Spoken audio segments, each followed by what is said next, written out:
কালী পুজোর ঠিক পরপরই আমাদের রতনপুরে গ্রামের বাড়িতে হরিনাম অধিবাস হয়েছিল। এটা ছিল হরিনাম সংকীর্তনের প্রথম দিন। সন্ধেবেলা থেকে শুরু হয়, তার পরের দিন দুপুরবেলা ভোগারতি হয়ে শেষ হয়। তো এই দিনকে ঘট আনার একটা নিয়ম থাকে।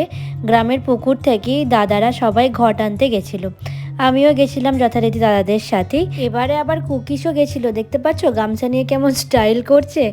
যাই হোক, ঘট আনার পর্ব শেষ, এবার দাদারা সবাই ঘরে ঢুকে গেল।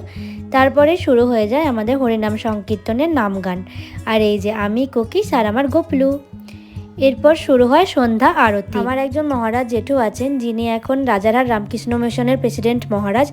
উনিও প্রত্যেক বছরে হরিনামের দিন আসার চেষ্টা করেন। আর আমার বাপি তো একদম ফর্মে ছিল। যাই হোক, এইভাবেই আমাদের সন্ধ্যাটা খুব সুন্দরভাবে কাটলো। এই যে এখানে মহারাজ জেঠুও গান করতে বসেছেন, উনি কিন্তু আমার বাবার আগের ভাই। তবে প্রথম পর্বটা এতটুকুই থাকলো।